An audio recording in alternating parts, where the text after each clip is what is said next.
friends, today we are making this beautiful and yummy vegetable momos with a special plating and also the spicy momo chutney with it. They are going to come out very yummy and translucent, just the way you have in your roadside or cafe style. You can see the translucent covering and very yummy filling, and lots of them in just very small amount. Let us see the recipe. Now for the covering, I have taken 2 cups of maida. To that I am adding half a teaspoon of salt and 1 teaspoon of oil. We'll mix these well, and using lukewarm water I'll knead this into a stiff dough. Add very little water at a time. I don't want the dough to become soft. The flour and water has almost come together. I don't think we need more water now. A stiff dough is ready. I'll apply some oil to this so that it doesn't dry out, and keep it covered with a damp cloth for about 10 minutes. Meanwhile, we will do the other preparation. For the chutney, I have soaked about 7 to 8 whole red chilies. These are Kashmiri chilies. You can add 1 or 2 Andhra chilies so that they become more spicy. The main taste of momos is due to its tangy chutney, friends. So this is very important. So I drain all the water now, water in which I had soaked the chilies, and add it to the saucepan because I want to boil them. Also I have taken 1 large tomato. If you are taking small, then take 2 small tomatoes and some chopped ginger. Add this, and the tomato also I will chop into large chunks and add to this. And now we will allow this to boil for 5 minutes.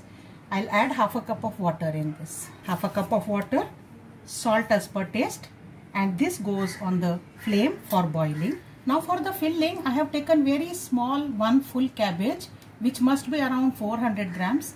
So I have taken tender cabbage, 1 onion which I have finely chopped, 1 large carrot which I have grated, and lot of ginger grated.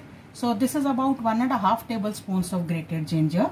Let's mix these, and we are going to saute them well. Our chutney mixture which is boiling is almost done. I'll shift it to a smaller flame, and meanwhile I will heat the pan for sauteing the vegetables. So into the pan I am adding 1 teaspoon of oil. Do not take any flavored oil, take any refined oil. And now I am adding all the vegetables here to the oil. Friends, some people also like to add garlic to the filling, but I do not like it, so I am not adding any garlic here. Saute these vegetables and do not make a mistake of adding salt right now. Saute them just like that on very high flame. The mixture is sauteed. We don't have to overcook them, just the excess water should dry out. So that's perfect now. Let's turn the flame off and allow this to cool down for 5 minutes. Meanwhile, our chutney mixture has also boiled well. So allow this also to cool, then we will grind it into a fine paste. The filling has almost cooled. So I am adding a dash of soy sauce. Mix this because it is little warm yet, so soya sauce will get cooked with that. Coriander leaves. Now I am adding salt as per taste and some black pepper powder. About 1 teaspoon should be enough. Mix everything well.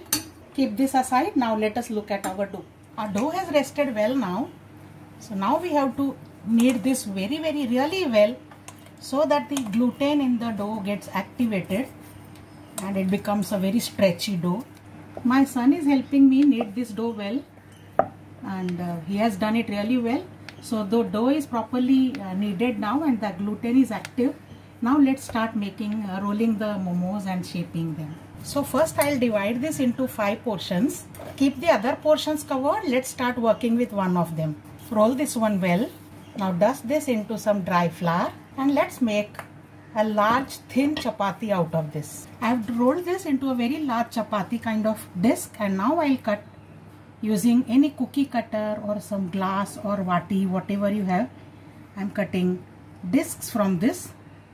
These are 2.5 inch diameter discs. So let's cut as many as you can. So these are enough here.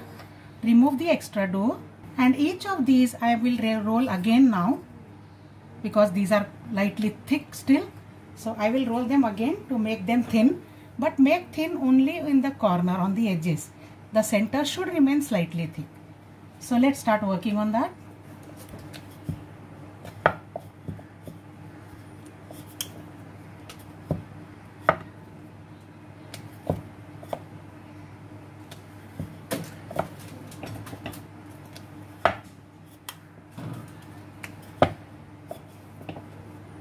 This seems to be perfect now.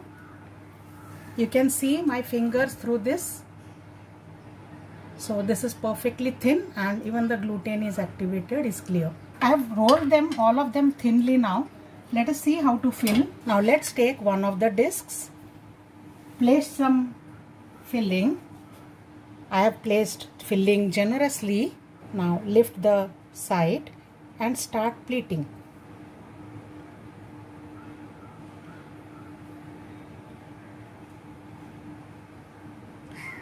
Go on pleating and pasting till 2/3 of the edge is covered and 1/3 is remaining. And the remaining now I will seal. Press this gently and the momo is ready. Well shaped momo is ready. Here I have shaped one more similarly. You can also shape them into round, which is much easier and called as money pot shape or potli shape. So place in center.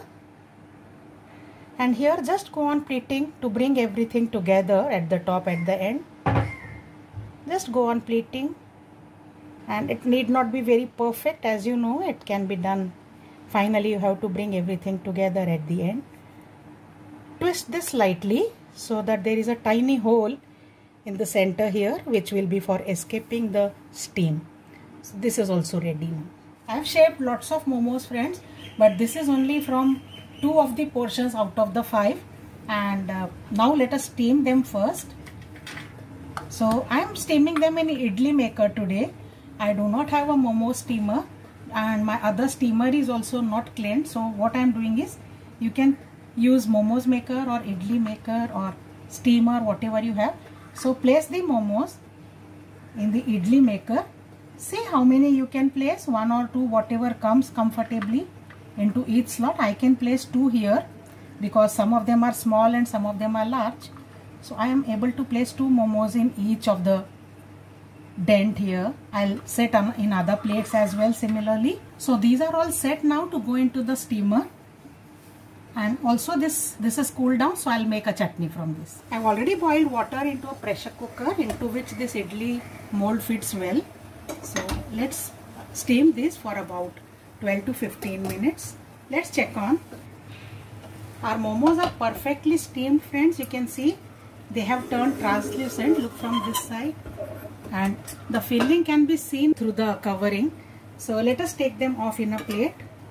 The flame goes off. Let's remove them carefully and place them in a plate carefully. So friends, our yummy momos and the spicy chutney are ready. They are street style in taste completely. Try this recipe and it's very easy to make. So there are just 3 components. Try them. You can even distribute the components, make at different times. I'll see you with more recipes. Bye for now.